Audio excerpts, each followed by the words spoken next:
दिसंबर 17, 2008। भारत का chicken neck, 50,000 योद्धा। ये युवा शक्ति जो एक नए युद्ध का सामना करने के लिए तैयार है, एक ऐसा युद्ध जो अमानवीयता के खिलाफ है, एक आक्रोश आम जनों में फैली असुरक्षा के खिलाफ, एक लड़ाई घुसपैठ के खिलाफ, एक लड़ाई है भारत में आतंकवाद के खिलाफ। पर ये आक्रोश क्यों? इस लड़ाई की जरूरत क्यों?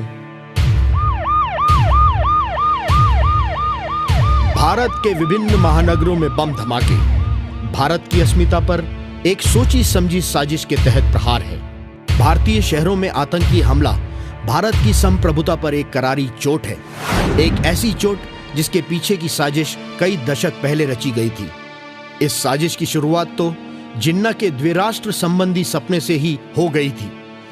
हकीकत में यह पूरे भारतवर्ष को इस्लामिस्तान बनाने के सपने को साकार करने जैसा है। इस सपने को साकार करने में हमारे पड़ोसी पाकिस्तान और बांग्लादेश हर पल लगे हुए हैं। अगर देश की सुरक्षा एजेंसियों के हवाले से दी गई सूचनाओं एवं रिपोर्ट पर ध्यान दें तो हर तरह की आतंकवादी गतिविधियों के तार अब पाकिस्तान के साथ साथ बांग्लादेश से भी जुड़ने लगे हैं। पाकिस्तान आज बांग्लादेश की भूमि, बांग्लादेश से लगी भारत की सीमा व भारत में घुसे बांग्लादेशी, इन तीनों को माध्यम बनाकर भारत में आतंक का जाल फैला रहा है। बांग्लादेश ने पाकिस्तान जैसी भारत विरोधी नीतियां अपनाकर पुनः एक बार पूर्वी पाकिस्तान का अपना असली चेहरा दिखा दिया है। हमारे पूर्वोत्तर सीमा पर बसे बांग्लादेश ने हमारे देश को खोखला करने के लिए एक नायाब रास्ता चुना है और ये रास्ता है घुसपैठ का। ये घुसपैठिए जो कि भारत बांग्लादेश की खुली सीमा से हमारे देश में प्रवेश कर रहे हैं और यहाँ की अर्थव्यवस्था को खोखला करने के साथ साथ हमारे देश के सामाजिक और सांस्कृतिक ढांचे को बर्बाद करने के षड्यंत्र को सफलतापूर्वक अंजाम दे रहे हैं। घुसपैठ का मतलब है एक सोची समझी रणनीति के तहत एक क्षेत्र विशेष में अपने लोगों को गैर कानूनी ढंग से घुसाना, जिसका इस्तेमाल बाद में अपने फायदे के लिए किया जा सके। भारत की सीमा में घुसकर बांग्लादेशी नागरिक भारतीय मूल नागरिकों की सुविधा पर जबरन कब्जा कर बांग्लादेश की इसी नीति को अंजाम दे रहे हैं। देश के छोटे छोटे व्यवसाय जैसे कि मजदूरी, रिक्शा चलाना, सब्जी, फल, मांस इत्यादि बेचना और क्रमशः इन सब पर अपना अधिकार जमाना इसी रणनीति का अगला चरण है। वो आएगा, कोई अगर कोई दूसरे कोई अपना बिजनेस चलाता है, कुछ करता है, स्मगलिंग काम करता है। केवल सीमावर्ती क्षेत्रों में ही नहीं बल्कि भारत के सभी छोटे बड़े गांव एवं शहरों में आज इन बांग्लादेशी घुसपैठियों का बोलबाला है। बांग्लादेशी का आदमी सब घुसकर ऐसा बन गया कि इंडिया का आदमी हार गया, क्योंकि इंडिया का आदमी का जमीन सब ले रखा कि बांग्लादेश का आदमी सब किसी को पिलाता है, किसी को और कुछ करता है, हैं? उन लोग तो बच जाता है लेकिन हम लोग फंस जाते हैं, क्योंकि हम लोग तो दिहाड़ी यही करना है, खाना यही करना है, हगना मुतना यही है, हम लोग को जगह तो नहीं है। पर सवाल ये उठता है कि ऐसी स्थिति उत्पन्न हुई ही क्यों? अगर हम इस प्रश्न का उत्तर ढूंढें तो ये हमारे सामने राजनीति का एक अवसरवादी चेहरा उजागर करता है। बांग्लादेशियों के इस दुस्साहस के पीछे कहीं ना कहीं हमारी राजनीतिक दलों की मुस्लिम तुष्टीकरण नीति भी जिम्मेदार है। ये मैं चाहूंगा आपके मन से कहना कि ये जो अखिल भारतीय विद्यार्थी परिषद का जो बांग्लादेशी घुसपैठिए मुद्दा है, इसको तब्दील करके ये विदेशी घुसपैठिए मुद्दा पर अपना आयोजन करें। मैं मानता हूं केरल में या आसाम में, मिजोरम में कहीं हुआ होगा, मगर मैं ये नहीं समझता हूं कि हमारा बिहार क्षेत्र में इस किस्म से घुसपैठ हुआ होगा। बिहार का एक आदमी जानता है बांग्लादेशी घुसपैठियों के कारण हमारे बिहार की परिस्थिति क्या परिवर्तन बदल रही है। आजादी के बाद बनी सभी सरकारों ने इस समस्या की जानकारी होते हुए भी इसकी उपेक्षा की, क्योंकि इससे उनके वोट बैंक का हित सत्ता था। इसी का एक उदाहरण है IMDT एक्ट, जिसके फलस्वरूप लाखों घुसपैठियों को नाजायज संरक्षण मिला। ये सियासती पार्टियां केवल अपने सत्ता सुख के लिए देश की संप्रभुता, अखंडता और अस्मिता के साथ समझौता करती रही हैं। इसी का परिणाम है कि हमारे देश में लगभग 5 करोड़ बांग्लादेशी घुसपैठिए आ चुके हैं और पूर्वोत्तर भारत को हमेशा के लिए बृहद बांग्लादेश का हिस्सा बनाने के लिए प्रयासरत हैं। इसके लिए असम के 11, पश्चिम बंगाल के 9, बिहार के 6 और झारखंड के 3 जिलों में घुसपैठ लगातार हो रही है। आज भी बांग्लादेश अपने लोगों को भारत में घुसपैठ कराकर इसी उद्देश्य की पूर्ति में लगा हुआ है। 2005 में माननीय सुप्रीम कोर्ट द्वारा इस IMDT एक्ट को देरी से ही सही असंवैधानिक करार दिया गया। आज भी लोग, पश्चिम बंगाल के लोग बांग्लादेश को अपना ही एक अंग मानते हैं। पश्चिम बंगाल में, खासकर कलकत्ता में हो, मुर्शिदाबाद जिला में हो, धुलियान में हो या बहरमपुर में हो, नदिया जिला में हो, तो आज भी जो भाटिया लोग आ रहे हैं किशनगंज में, जो उसके सगे संबंधी हैं, जिसके यहाँ आ रहे हैं और यहाँ आ रहे हैं, तो पहला तो है कि यहाँ पर जमीन खरीदते हैं। देखिए, मैं तो कहूँगा कि बांग्लादेशी घुसपैठ ये समस्या राजनीतिज्ञों की इच्छा शक्ति की कमी है। आज भारत में राजनीतिज्ञ इतने अपने स्तर को गिरा चुके हैं कि वो वोट के कारण, सत्ता में बने रहने के कारण, सत्ता के लोलुपता के लिए पूरे देश के अस्मत को गिरवी पर रखना चाहते हैं। ABVP ने प्रत्यक्ष रूप से भारत बांग्लादेश सीमा का सर्वेक्षण करने का निर्णय लिया। साथ ही साथ बिहार, पश्चिम बंगाल, नेपाल और बांग्लादेश सीमा से घिरे हुए चिकन नेक क्षेत्र का भी सर्वेक्षण किया गया। इस सर्वेक्षण रिपोर्ट की एक प्रति तत्कालीन राष्ट्रपति डॉक्टर अब्दुल कलाम को सौंपी गई। सर्वेक्षण से उजागर हुए तथ्य और आंकड़े चौंकाने वाले हैं। भारत बांग्लादेश सीमा पूर्ण रूप से खुली हुई है, बाढ़ क्षतिग्रस्त है। इन सब के परिणाम स्वरूप बांग्लादेशी प्रतिदिन भारत में घुसपैठ कर रहे हैं। प्रत्यक्ष सीमा के ऊपर नए गांव बसाए जा रहे हैं। इन सब का असर अब हमारे भौगोलिक और जनसंख्या संबंधी स्वरूप पर साफ दिखने लगा है। सीमा पर लगे कई गांव बांग्लादेशी मुस्लिम बहुल हो गए हैं। चिकन नेक के 80% क्षेत्र पर बांग्लादेशी घुसपैठियों का ही नियंत्रण है। बांग्लादेशी मुस्लिम बहुल गांव आज कई तरह की भारत विरोधी गतिविधियों का केंद्र बने हैं। ABVP की भारत बांग्लादेश सीमा सर्वे 2007 की रिपोर्ट के अनुसार 12 सीमावर्ती बांग्लादेशी जिलों में लगभग 200 आतंकवादी कैंप चलाए जा रहे हैं, जिनका एकमात्र उद्देश्य भारत में आतंकवादी गतिविधियों द्वारा अस्थिरता फैलाना है। भारत में सीमा स्थित राज्यों से लेकर पूरे भारत में घुसपैठियों का ऐसा नेटवर्क स्थापित हो चुका है, जो कि गाय मवेशियों की चोरी और फिर तस्करी से लेकर जाली नोट, हथियार, गांजा, अफीम की तस्करी और वेश्यावृत्ति जैसे जघन्य कार्यों में संलिप्त हैं। जो बांग्लादेश से जो आते हैं, घुसपैठ करते हैं, हमारे यहाँ मासूम किसानों की ज़मीन को ले लेते हैं और ज़मीन को लीज पर लेके और वो जो है अफीम की खेती माने काफ़ी मात्रा में लोग किए। यहाँ के किसान समझ नहीं पाए कि अफीम की खेती करते हैं। बहुत दिनों के बाद पता चला और प्रशासन ने ऐसे लोगों को पकड़ा भी, जेल के भीतर भी दिया।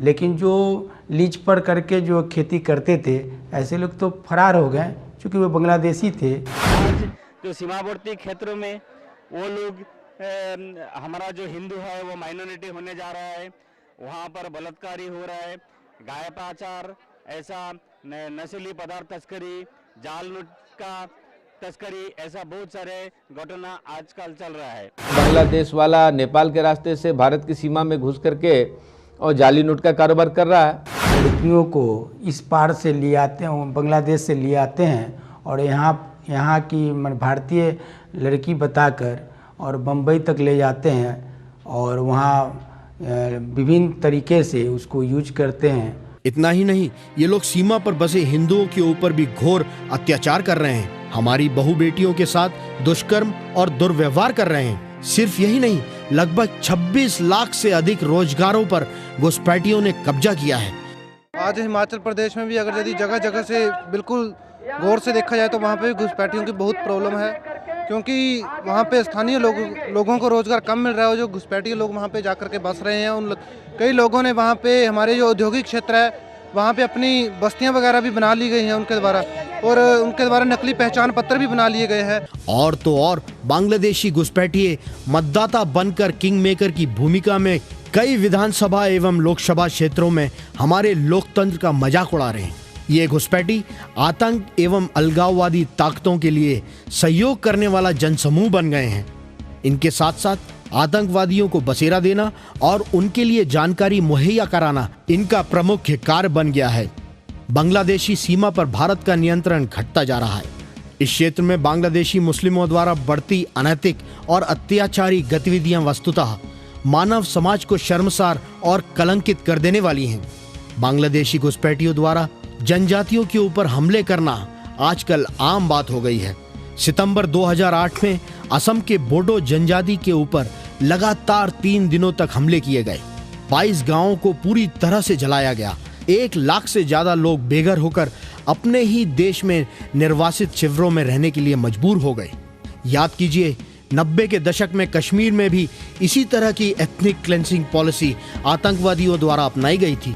अगर इन पर समय रहते लगाम नहीं लगाया गया तो वो दिन दूर नहीं जब हमें जल्द ही एक और विभाजन की विभीषिका को झेलना पड़ेगा।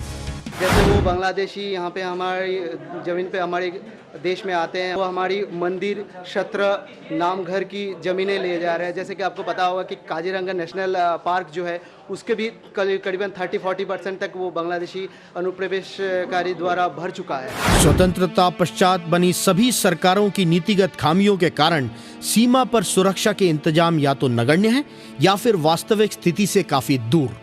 हमारी सर्वे टीम ने इन सुरक्षा खामियों एवं सुरक्षा व्यवस्था की पूर्ण अनुपस्थिति को कई जगहों पर स्वयं देखा।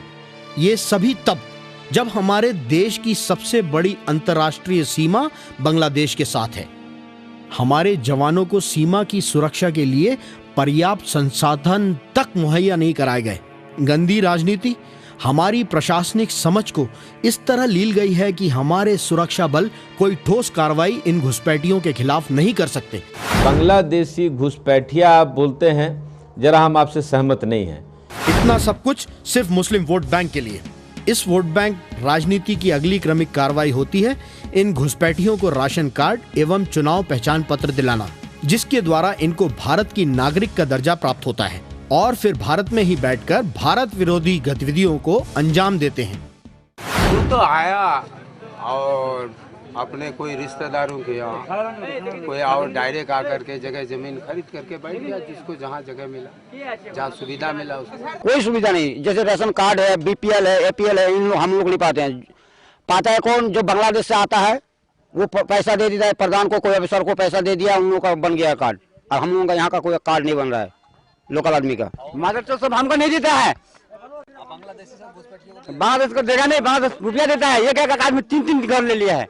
ये नंबर जो बांग्लादेश का आया है 3-3 के घर, 4-4 ले लिया है। जबकि उनको यहाँ हर चीज का सहूलियत मिल जाता है, शेल्टर मिल जाता है, उसको राशन कार्ड मिलता है, सर्विस मिलता है। ये तो वेस्ट बंगाल गवर्नमेंट का पॉलिसी जो है ना कुछ इस तरह का है जो हो जाता है। ABVP शुरू से ही इस समस्या की तरफ पूरे राष्ट्र का ध्यान आकर्षित करने का सतत प्रयास करता रहा है। असम आंदोलन के माध्यम से सन 1979 में ही घुसपैठ की समस्या के खतरे को उजागर करना शुरू कर दिया था।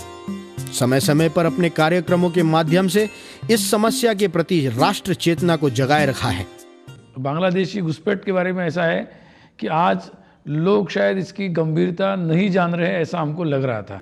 लेकिन बांग्लादेश की सीमा पर, बांग्लादेश के भूमि में भारत विरोधी क्या गतिविधियां हो रही है और किस तरह से सीमावर्ती क्षेत्र में बांग्लादेश के साथ जो सीमा है वहाँ क्या परिस्थिति हो रही है और वास्तव में ये कितनी गंभीरता है, ये शायद नहीं जान रहे, ऐसा हमको लग रहा था। ये समय की मांग है कि उसको, बाकी सब विषय तो चलेंगे ही, और देश के विद्यार्थियों को इससे जोड़ते हुए एक निर्णायक संघर्ष प्रारंभ करना चाहिए, हमको आवश्यकता लगी। गुवाहाटी हाई कोर्ट के बाद अगस्त में जो असम में मूवमेंट बढ़ाया, हम तुरंत उस विषय को पकड़े, उसको एकदम प्रचार किया। उसी आधार पर एक अलग अलग कार्यक्रम करने के कारण इसको असर राष्ट्रीय लेवल पर पड़ेगा, ये हमको लगा था। आज इसका असर पड़ा है। हालांकि 1979 से इस मुद्दे को ज्वलंत बनाए रखना एक तरह से हमारी सरकारों की अक्षमता को प्रदर्शित करता है। फिर भी अखिल भारतीय विद्यार्थी परिषद अपने उद्देश्यों के प्रति पूर्णतः सजग रही। विद्यार्थी परिषद ने इस राष्ट्रीय संकट के समाधान के लिए 1979 में असम आंदोलन, 1980 में असम आंदोलन के समर्थन में पूरे देश में कार्यक्रम, 1981 में असम संकट पर राष्ट्रीय सम्मेलन, 1983 में सद्भावना यात्रा, 1983 में सितंबर में शहीद ज्योति यात्रा, गुवाहाटी जजेस फील्ड का ऐतिहासिक सत्याग्रह, 1983 में ही असम बचाओ देश बचाओ आंदोलन, राष्ट्रीय संविमर्श IMDT काला कानून का लगातार विरोध, 1992 में 3 बीघा जमीन को बांग्लादेश हस्तांतर के विरोध में राष्ट्रव्यापी आंदोलन, 2005 में घुसपैठ के विरोध छात्र रैलियां, 23 जनवरी से 5 फरवरी 2006 में राष्ट्र जागरण अभियान जैसे हजारों कार्यक्रमों के द्वारा इस समस्या का हल ढूंढने में एवं जन चेतना जगाने में कार्यरत था। 2007 में हुए सर्वेक्षण के तथ्यों को लेकर विद्यार्थी परिषद ने देश के कोने कोने में समाज के विभिन्न वर्गों के लोगों को अवगत कराया। दिल्ली, जयपुर, बेंगलुरु, मुंबई, सिलीगुड़ी जैसे नगरों में विविध कार्यशाला, सेमिनार, परिचर्चा इत्यादि के माध्यम से एक माहौल बनाया गया तथा पूरे देश में महाविद्यालयों में युवा वर्ग को सीधे तौर पर इसकी जानकारी दी गई। जन जागृति कार्यक्रमों के माध्यम से छात्र छात्राओं को घुसपैठ की समस्या से उत्पन्न होने वाले खतरों से अवगत कराया गया। 7 से 14 अगस्त 2008 घुसपैठ विरोधी सप्ताह और 14 अगस्त 2008 को संकल्प दिवस के रूप में मनाया गया। इन सभी कार्यक्रमों में देशभक्ति का उमड़ता सैलाब देखा गया। विविध जिला रैलियों में लाखों छात्रों ने भाग लिया। 12 नवंबर 2008 देशव्यापी कॉलेज बंद को एकमत समर्थन मिला। इन्हीं कार्यक्रमों का अगला चरण था पटना में आयोजित छात्र नेता सम्मेलन। इस सम्मेलन में देश भर से आए छात्र नेताओं ने एक राष्ट्रव्यापी आह्वान किया, जिसमें समस्त भारत से युवाओं को 17 दिसंबर 2008 को चिकन नेक चलने को कहा गया। चिकन नेक उत्तर पूर्वी भारत को मुख्य भारत से जोड़ने वाली एक पट्टी है। चिकन नेक, जो कि बिहार के किशनगंज से पश्चिम बंगाल के सिलीगुड़ी तक की 32 किलोमीटर लंबी और 24 किलोमीटर चौड़ी, कहीं कहीं और भी कम, एक पट्टी है जिसका भारत के लिए सामरिक महत्व है। वही चिकन नेक जिस पर कब्जा कर पूर्वोत्तर भारत को मुख्य भारत से अलग थलग करके बृहद बांग्लादेश और इस्लामिक विस्तारवाद की नीति को अंजाम दिया जाएगा। हमारे पड़ोसी देशों की इन्हीं खतरनाक इरादों को भांपकर देश भर की छात्र शक्ति निकल पड़ी है चिकन नेक की ओर।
हम डरते नहीं युद्ध के उन जलपोतों से, हम डरते हैं तो भारत और पाकिस्तान जैसे समझौतों से।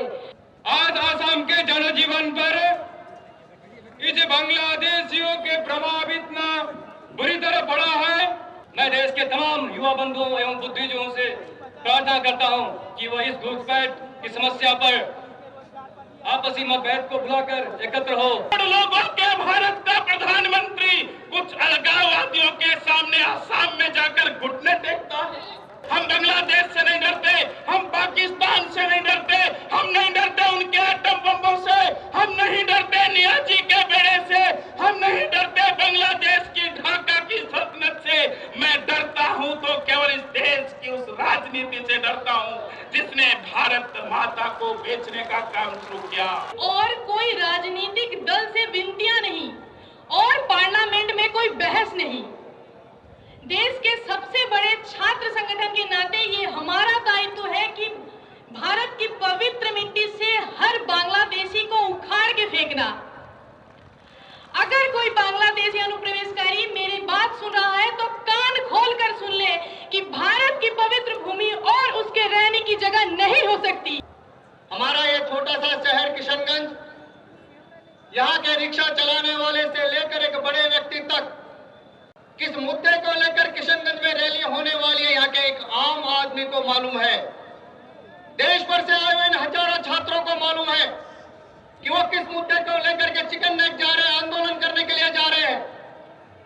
लेकिन आश्चर्य होता है, कल जब संसद के अंदर बांग्लादेश घुसपैठ का मुद्दा उठाया जाता है, हमारे देश की केंद्र में बैठी हुई सरकार और गृह मंत्री वहां पर मना करता है कि भारत में घुसपैठ तो हो रही है, लेकिन कितनी हो रही है इसकी जानकारी हमारी सरकार को नहीं है।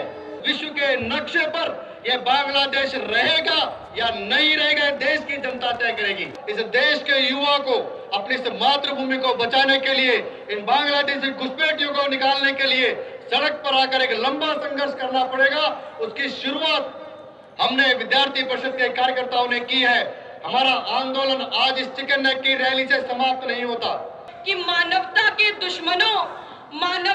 दुश्मनों भेड़ियों, सुनो सुनो, भारत की युवा शक्ति अब तुम्हें सबक सिखलाएगी, अपने पर हुए आघातों का बदला लेगी और उन्हीं आघातों को अब वह तलवार बनाएगी, उन्हीं आघातों को अब वह तलवार बनाएगी। देश के छात्र नौजवान, यह अपना आक्रोश हमने आज जो किशनगंज से शुरू किया है, यह आक्रोश पूरे देश में ज्वाला की तरह भड़कना चाहिए। यह ज्वाला जलनी चाहिए।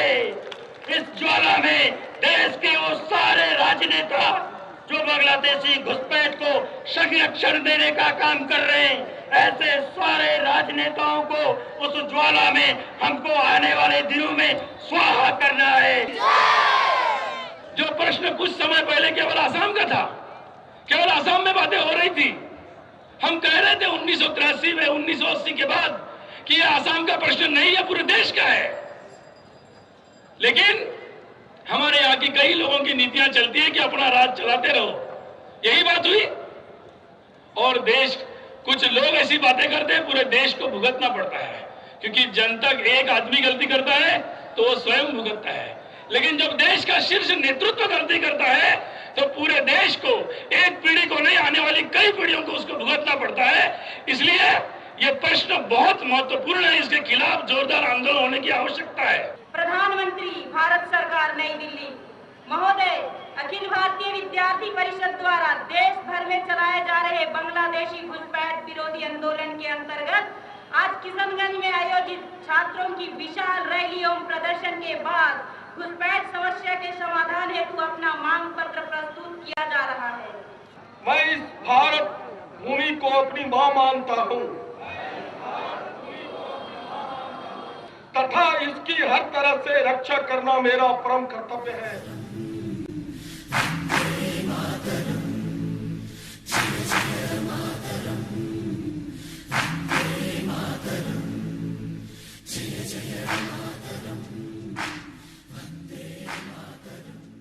विद्यार्थी परिषद को ये श्रेय जाता है कि इस आंदोलन को चला करके यहाँ के लोगों में एक जागृति फैलाया है। अभी तो ये पहला झांकी था कि हम चिकन नेक तक आए और हमारी रैली भी सक्सेस हो गई है, और आगे कदम जब तक ये बांग्लादेशी को हम बाहर नहीं करेंगे, हमारा काम जारी रहेगा। देखिए, बांग्लादेश हो या पाकिस्तान हो, आज हमारे लिए दोनों पड़ोसी देश शत्रु के रूप में क्यों खड़े हो गए। आज के जो प्रदर्शन के संदेश है, देश की सुरक्षा, उसके साथ साथ अखंड भारत के सपने को हर कैंपस पर, हर विश्वविद्यालय परिसर पर, हर गांव मोहल्ले तक पहुंचाने के लिए आज की तरुणाई अपने जीवन में कार्य करे और उस सपने को साकार करे, यही होना चाहिए।